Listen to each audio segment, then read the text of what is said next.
Praise God. Sunita and family ತುಂಬ ಚೆನ್ನಾಗಿ ಓದಿದ್ರಿ, ಹಾಡಿದ್ರಿ. ಸಾರಿ, ನಿಮ್ಮ ಹೆಸರು ಸುನೀತಾ ಸರಿತಾ ಅಂತ ಹಾಕಿದೆ. ಸಾರಿ, ಸೂತರ ಇತ್ತು. ಓಕೆ, ಸೊ ಈ ಕುಟುಂಬಕ್ಕೆ ರಕ್ಷಣೆ ಮಕ್ಕಳೇ ನೀವು ಹೇಳಬೇಕು. ಈಸಿ. ಓಕೆ, ದೇವರು ಅಬ್ರಹಾಮನಿಗೆ ಕೊಡುವನೆಂದು ಮಗನನ್ನು ಕೊಡುವೆನೆಂದು ವಾಗ್ದಾನ ಮಾಡಿದಾಗ ಅಬ್ರಹಾಮನಿಗೆ ವಯಸ್ಸೆಷ್ಟು ಮತ್ತು ದೇವರು ಅವನಿಗೆ ಮಗುವನ್ನು ಕೊಟ್ಟಾಗ ವಯಸ್ಸೆಷ್ಟು? ಯಾವ ವಯಸ್ಸಿನಲ್ಲಿ ದೇವರು ಪ್ರಾಮಿಸ್ ಮಾಡಿದ್ರು ಮತ್ತೆ ಅಬ್ರಹಾಮ್ಗೆ ಮಗು ಹುಟ್ಟಿದಾಗ ಎಷ್ಟು ವಯಸ್ಸು? ರೆಫರೆನ್ಸ್ ಎಲ್ಲ ಹೇಳಲ್ಲ. ಮಗು ಹುಟ್ಟಿದಾಗ 100 ವರ್ಷ. 100 ವರ್ಷ ಕರೆಕ್ಟ್. ಅವ್ರು ಪ್ರಾಮಿಸ್ ಕೊಟ್ಟಿದ್ದು ಯಾವ ವರ್ಷ? ಎಷ್ಟು ವಯಸ್ಸು? ಎಷ್ಟು? 99. ಇಲ್ಲ, 99 ಬಂದು ಹೇಳ್ತಾರೆ ಮಗು ಹುಟ್ಟುತ್ತೆ ಅಂತ. 100 ವಯಸ್ಸಲ್ಲಿ ಮಗು ವಯಸ್ಸಾಗಿ ಹುಟ್ತಾನಲ್ವಾ?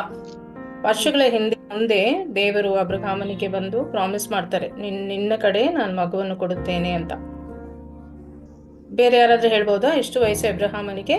ಸರ್ವೇಶ್ವರ ಸ್ವಾಮಿ ಅವನಿಗೆ ವಾಗ್ದಾನ ಮಾಡಿದಾಗ ಎಷ್ಟಮ್ಮ? 90. ಇಲ್ಲ, ನಾಟ್ 90. 100 ವಯಸ್ಸಲ್ಲಿ ಐಸಾಕ್ ಹುಟ್ಟಿದ್ದಲ್ಲ, ಸೊ 90ಗಿಂತ ಮುಂಚೆ 120 ವಯಸ್ಸು. ಅದೇಂಗಾಗುತ್ತೆ? 100 ವಯಸ್ಸು ಆಲ್ರೆಡಿ ಐಸಾಕ್ 100 ವಯಸ್ಸಲ್ಲಿ ಹುಟ್ತಾರ ಅಂದ್ಮೇಲೆ 120 ವಯಸ್ಸಕ್ಕೆ ಪ್ರಾಮಿಸ್ ಕೊಡ್ತಾರ ದೇವ್ರು? ಐಸಾಕ್ ಹುಟ್ಟಿದ್ದಕ್ಕೆ ಮುಂಚೆ 86 ವರ್ಷ ಇಸ್ಮಾಯಿಲ್ ಹುಟ್ಟು. ಇಸ್ಮಾಯಿಲ್ ಬಗ್ಗೆ ನಾನು ಕೇಳ್ತಾ ಇಲ್ಲ. ಐಸಾಕ್ ಹುಟ್ಟುತ್ತಾರೆ, ನಿನ್ನ ಹೆಂಡತಿ ಸಾರಾಯಿ ಕಡೆ ನಾನು ನಿನಗೆ ಮಗುವನ್ನು ಕೊಡುತ್ತೇನೆ ಅಂತ ಸರ್ವೇಶ್ವರ ಸ್ವಾಮಿ ಅಬ್ರಹಾಮನಿಗೆ ಪ್ರಾಮಿಸ್ ಮಾಡ್ತಾರೆ. ಅಬ್ರಹಾಮನಿಗೆ ಒಂದು ವಯಸ್ಸಿರುವಾಗ ಪ್ರಾಮಿಸ್ ಮಾಡ್ತಾರೆ. ಆಮೇಲೆ 100 ವಯಸ್ಸಲ್ಲಿ ಐಸಾಕ್ ಹುಟ್ಟುತ್ತಾರೆ. ಓಕೆ, ನಾನು ಶೇರಿಂಗ್ ಮಾಡ್ತೀನಿ, ನೀವು ಹುಡುಕಿ ಆಮೇಲೆ ಹೇಳಿ. ಓಕೆನಾ? ಸೊ ನಿನ್ನೆ ನಾವು ಓದಿದ್ವಿ ಆದಿಕಾಂಡ 21 ನಾವು ನೋಡ್ತೀವಿ we see fulfillment of. Mute ಮಾಡಿ, ನೀವು ಕೇಳಿಸ್ಕೊಳ್ಳಿ, ಆಮೇಲೆ ಸರ್ಚ್ ಮಾಡಿ, ಕೇಳಿಸ್ಕೊಳ್ಳಿ, ಮ್ಯೂಟ್ ಮಾಡಿ. ಗೊತ್ತಾಯ್ತಾ ಆನ್ಸರು? ಗೊತ್ತಾಗಿಲ್ಲ? ಓಕೆ, ನಾನೇ ಹೇಳ್ತೀನಿ. ಅಬ್ರಹಾಮ್ಗೆ 75 ಇಯರ್ಸ್ ಇರುವಾಗ ದೇವರು ಪ್ರಾಮಿಸ್ ಕೊಡ್ತಾರೆ, ನಿನ್ನ ಕಡೆಯಿಂದ ನಾನು ಮಗುವನ್ನು ಕೊಡುತ್ತೇನೆ ಅಂತ. ಅಬ್ರಹಾಮನಿಗೆ 100 ವಯಸ್ಸು ಇರುವಾಗ ಐಸಾಕ್ ಹುಟ್ಟುತ್ತಾನೆ. ಸಾರಿ, ಸೆಂಟ್ರಲಿ ಇಸ್ಮಾಯಿಲ್ ಹುಟ್ಟುತ್ತಾರೆ. ಅದು ಓಕೆ, ಅದು ಬೇರೆ ಕತೆ. ಅದು ಹಾಗಾರ್ ಮೂಲಕ ಅಲ್ವಾ? ತನ್ನ ಅಬ್ರಹಾಂ ಕಡೆ ಹೆಂಡತಿ ಕಡೆ ಮಗುವನ್ನು ಕೊಡ್ತೀನಿ ಅಂತ ಪ್ರಾಮಿಸ್ ಮಾಡಿದ್ದಕ್ಕೆ ಇಬ್ರಾಹಾಂಗೆ 75 ವಯಸ್ಸು. ಬೈಬಲ್ ರೆಫರೆನ್ಸ್ ನಾಳೆ ಹೇಳಿ ಹುಡುಕಿ, ನನಗೆ ನಾನು ಹೇಳಲ್ಲ, ಅದು ಹುಡ್ಕೋದಕ್ಕೆ ನನಗೆ ಟೈಮ್ ಆಗುತ್ತೆ. ಸೊ ನೀವು ಸರ್ಚ್ ಮಾಡಿ ನಾಳೆ ಹೇಳಿ ಯಾವ 76 ವರ್ಷದಲ್ಲಿ ದೇವರು ವಾಗ್ದಾನ ಮಾಡ್ತಾರೆ. ಎಸ್, ಯಾವ ವಾಕ್ಯ, ಯಾವ ಚಾಪ್ಟರ್, ಯಾವ ವಾಕ್ಯ? ಓಕೆ, ಆಮೇಲೆ ಹೇಳಿ. 76 years, 75 years. Yes, God gives a promise. But ಮಗು ಹುಟ್ಟಿದಾಗ ಆಲ್ಮೋಸ್ಟ್ 100 ವರ್ಷ, 99 and 100. ಸೊ ಎಷ್ಟು ವರ್ಷ ಅಬ್ರಹಾಂ ವೇಟ್ ಮಾಡಿದ್ರು ಐಸಾಕ್ಗೋಸ್ಕರ? 75 and 100 ಎಷ್ಟು ವರ್ಷ ಮಕ್ಕಳೇ? 25 ಇಯರ್ಸ್ ಅಬ್ರಹಾಂ ವೇಟ್ ಮಾಡಿದ್ರು ಮಗುಗೋಸ್ಕರ. ಇವಾಗ ಈ ಸಮಯದಲ್ಲಿ ನಾವು ವೇಟ್ ಮಾಡ್ತೀವ? ನಮ್ಗೆ ಚಕ್ ಅಂತ ಬೇಕಲ್ಲ, ಆರ್ಡರ್ ಮಾಡಿದ ತಕ್ಷಣ ಪಿಜ್ಜಾ ಬೇಕು, ಒಂದು ಮೆಸೇಜ್ ಕಳಿಸಿ ತಕ್ಷಣ ನಮಗೆ ರಿಪ್ಲೈ ಬೇಕು. ಅದೇ ವಿ ಸ್ಟಾರ್ಟ್ ಗ್ರಂಬ್ಲಿಂಗ್. ನಾನು ಮೆಸೇಜ್ ಮಾಡಿದೆ, ಅವ್ರು ರಿಪ್ಲೈ ಮಾಡಿಲ್ಲ, ನಾನು ಕಾಲ್ ಮಾಡಿದೆ, ಅವ್ರು ಎತ್ತಿಲ್ಲ, ನಮಗೆ ಹಿಂಗೆ ಬೇಕು. ಬಟ್ ಆ ಕಾಲದಲ್ಲೇ ನೋಡು, ಅಬ್ರಹಾಂ ಅಷ್ಟು ದೊಡ್ಡ ಮನುಷ್ಯ, 25 ವರ್ಷ ತಾಳ್ಮೆಯಿಂದ ಅವನು ವೆಯ್ಟ್ ಮಾಡ್ದ. ಹಾಗಾಗಿ 100 ವಯಸ್ಸಲ್ಲಿ ಐಸಾಕ್ ಹುಡ್ತಾರೆ ಅವ್ರಿಗೆ, ಸಾರಾಗೂ ಅಬ್ರಹಾಂಗೂ. ಸೊ ಅದೇ ಪಾಯಿಂಟ್. ಸೊ ಆ ತಾಳ್ಮೆ ನಮಗೆ ಬೇಕಿದ್ರೆ ದೇವರ ಕೃಪೆಗೆ ನಾವು ಕೇಳಬೇಕು. ನಮಗೆ ಖಂಡಿತ ತಾಳ್ಮೆ ಇಲ್ಲ. ಸೊ 21 ಆದಿಕಾಂಡ 21 ಅಧ್ಯಾಯ ನೆನ್ನೆಯಿಂದ ನೋಡ್ಕೊಂಡು ಬರೋಣ. ಸೊ ದೇವರ ವಾಗ್ದಾನಗಳ ನೆರವೇರಿಕೆಯನ್ನು ನಾವು ನೋಡುತ್ತೇವೆ. ಸಾರಾ ಹೊರಟಾಗಿ ವರ್ತಿಸುತ್ತಿರುವಾಗ ಹಾಗಾರ್ ಬಗ್ಗೆ ದೇವರ ಸಹಾನುಭೂತಿ ನನಗೆ ವೈಯಕ್ತಿಕವಾಗಿ ಸ್ಪರ್ಶಿಸಿದ ಒಂದು ವಿಷಯವೇನೆಂದ್ರೆ, ಈ ಹಾಗಾರ್ ಸ್ಟೋರಿಯಲ್ಲಿ ದೇವರು ಹಾಗಾರ್ನ ಪ್ರಾರ್ಥನೆಯನ್ನು ಕೇಳಿದರು. ನೀವು ಯಾರೇ ಆಗಿರ್ಬೋದು, ದೇವರು ನಮಗೆ ಕಿವಿ ಕೊಡುತ್ತಾರೆ ಮತ್ತು ನಾವು ಅವರನ್ನು ಕರೆದಾಗ ನಮ್ಮ ರಕ್ಷಣೆಗೆ ದೇವರು ಬರ್ತಾರೆ. ಅದೊಂದು ವಿಷಯ ನನಗೆ ತುಂಬಾ ಇಷ್ಟ ಆಯ್ತು ಈ ಅಧ್ಯಾಯದಲ್ಲಿ. ದೇವರು ಹಾಗಾರ್ ಹತ್ರ ಮಾತಾಡಿ ಪ್ರಾಮಿಸ್ ಕೊಟ್ಟು ಅವ್ರಿಗೆ ಪ್ರೊಟೆಕ್ಷನ್ ಕೊಡ್ತಾರೆ. ಸೊ ದೇವರೇ ಅಬ್ರಹಾಮನ ಸಮೃದ್ಧಿಯ ಮೂಲವಾಗಿದ್ದನು. ಸದ್ಯಕ್ಕೆ ನಾವು ಯೋಚಿಸಬೇಕು, ದೇವರು ನಮ್ಮ ಸಮೃದ್ಧಿಗೆ ಮೂಲವೇ? ನಮ್ಮ ಬಾಳಿನಲ್ಲಿ ನಮ್ಮ ಸಮೃದ್ಧಿಗೆ ದೇವರು ಕಾರಣವಾಗಿದ್ದಾರಾ ಅಂತ. ಸೊ 22ನೆಯ ಅಧ್ಯಾಯದಲ್ಲಿ we see Abraham's trust on God. ದೇವರ ಮೇಲೆ ಅಬ್ರಹಾಮನಿಗೆ ಭರವಸೆಯನ್ನು ನಾವು ನೋಡುತ್ತೇವೆ.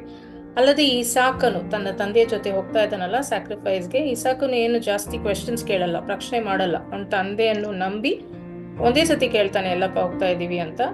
ಮತ್ತೆ ಏನು ಟ್ರಬಲ್ ಕೊಡಲ್ಲ, ಸೈಲೆಂಟ್ ಆಗಿ ಹೋಗ್ತಾನೆ ಇಸಾಕು. ನಾವಾಗಿದ್ರೆ ಎಷ್ಟು ಪ್ರಶ್ನೆ ಕೇಳ್ತಾ ಇದ್ವಿ, ಎಲ್ಲಪ್ಪ ಹೋಗ್ತಾ ಇದೀವಿ, ಏನಕ್ಕೆ, ಏತಿಕ್ಕೆ.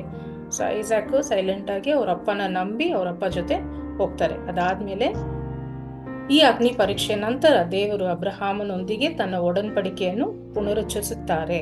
So he reaffirms his covenant with Abraham. So ಅಧ್ಯಾಯ 23ರಲ್ಲಿ ಏಬ್ರಹಾಮನು ಸಾರಾಳನನ್ನು ಎಲ್ಲಿ ಹೊಳುತ್ತಾನೆ? ವೇರ್ ಡಸ್ ಹಿ ಬರಿ ಸಾರಾ? ಇವಾಗ ಓದಿದ್ರಲ್ಲ ನೀವು, ಚಾಪ್ಟರ್ 23 ವರ್ಸ್ 19. ಎಬ್ರಹಾಮನು ಸಾರಾಳನನ್ನು ಎಲ್ಲಿ ಹುಳುತ್ತಾನೆ? ಓದಿ 23:19 ವಚನ. ಆ ಅಧ್ಯಾಯದಲ್ಲಿ ಇವಾಗ ನೀವು ಸ್ಟಾರ್ಟ್ ಮಾಡಿದ್ದೆ ಆ ಅಧ್ಯಾಯದಲ್ಲಿ. ಎಸ್, ಏನಪ್ಪ? ಇದಾದ ಮೇಲೆ ಹೆಬ್ರೋನ್ ಎಂಬ ಮಾಮ್ರೆಯಲ್ಲಿ ಮಾಮ್ರೆಗೆ ಎದುರಾಗಿರುವ ಮಿಲ್ಕದ ಜಮೀನಿನಲ್ಲಿರುವ ಗವಿಯೊಳಗೆ ಸಮಾಧಿ ಮಾಡಿದನು. ಮಕ್ಪೇಲ ಹೊಳಗಿದ ಗವಿಯಲ್ಲಿ, ಮಕ್ಪೇಲದ ಮಕ್ಪೇಲಾದ ಹೊಳದ ಗವಿಯಲ್ಲಿ. Not getting the name in Kannada. English you can say Machpelah ಗುಹೆ, ಕರೆಕ್ಟ್. ಮಕ್ಪೆಲ ಹೊಳದ ಗವಿಯಲ್ಲಿ ಹೂಣಿಟ್ಟನು. ಅಬ್ರಹಾಮ್ನ ಪ್ರೀತಿ ನಾವು ನೋಡ್ತೀವಿ, ಸಾರಾಳಿಗಿದ್ದ ಪ್ರೀತಿ ಮತ್ತೆ ಅವ್ರ ಫ್ಯೂಚರ್ ಫ್ಯಾಮಿಲಿಗಿದ್ದ ಪ್ರೀತಿ. ಒಂದು ಲ್ಯಾಂಡ್ ಅನ್ನ ಪರ್ಚೇಸ್ ಮಾಡಿ ಸಾರಾನ ಬರಿ ಮಾಡೋಕೆ ಅಬ್ರಹಾಮ್ ಎಲ್ಲ ರೆಡಿ ಮಾಡ್ತಾರೆ. ಸೊ ಸಾರಾ ಮತ್ತೆ ಅಲ್ಲ, ಐಸಾಕ್ ಎಲ್ಲರೂ ಆ ಜಾಗದಲ್ಲೇ ಇಂದಿನ ಚಾಪ್ಟರ್ಸ್ ಅಲ್ಲಿ ನಾವು ನೋಡ್ತೀವಿ. They were all buried in the same place. So Genesis 24, ಆದಿಕಾಂಡ 24, ಅಬ್ರಹಾಮನು ವಯಸ್ಸಾದವನಾಗಿದ್ದ ತನ್ನ ಮಗನಾದ ಈಸಾಕನಿಗೆ ಹೆಂಡತಿಯನ್ನು ಹುಡುಕುವ ಪ್ರಯಾಣಕ್ಕೆ ತನ್ನ ನಂಬಿಗಸ್ತ ಸೇವಕನನ್ನು ಕಳುಹಿಸುತ್ತಾನೆ. ಪ್ರಾರ್ಥನೆ ಮತ್ತು ನಿಷ್ಠೆಯಿಂದ ಮಾರ್ಗಧರಿಸಲ್ಪಟ್ಟ ಈ ದೈವಿಕ ದ್ರವ್ಯವು ಈಸಾಕು ಮತ್ತು ರೆಬೆಕಾಳಿನ ಐಕ್ಯತೆಗೆ ಕಾರಣವಾಗುತ್ತದೆ. ಇದು ಆತನ ನಂಬಿಗಸ್ತರ ಜೀವಿತಗಳಲ್ಲಿ ದೇವರು ಅನುಗ್ರಹವನ್ನು ಪ್ರದರ್ಶಿಸುತ್ತಾರೆ. ನಾವು ದೇವರನ್ನು ನಂಬಿ ದೇವರನ್ನ ಜೊತೆಲಿಟ್ಟು ಬಾಳಿದರೆ ಖಂಡಿತ ದೇವರು ನಮ್ಮ ಬಾಳಿನಲ್ಲಿ ಎಲ್ಲ ಕಾರ್ಯಗಳನ್ನು ನೋಡ್ಕೊಳ್ತಾರೆ. ಹಾಗಾಗಿ ಐಸಾಕ್ ರೆಬೆಕಾಳ ಮದುವೆ ದೇವರೇ ನಡ್ಸಂಗ ಆಯ್ತು. 25 ಅಧ್ಯಾಯದಲ್ಲಿ ನಾನು ಇಂಗ್ಲಿಷ್ ಅನ್ನು ಹೇಳ್ತೀನಿ. God wants the best from us and he also wants the best for us. God wants our best and he wants best of our time, talent and resources. ಈ ಅಧ್ಯಾಯದಲ್ಲಿ ನಮಗೆ ಸಿಗೋ ಮೆಸೇಜ್ ಇದೆ. ಸೊ ದೇವರು ನಮಗೆ ಉತ್ತಮವಾದುದನ್ನು ಬಯಸುತ್ತಾರೆ.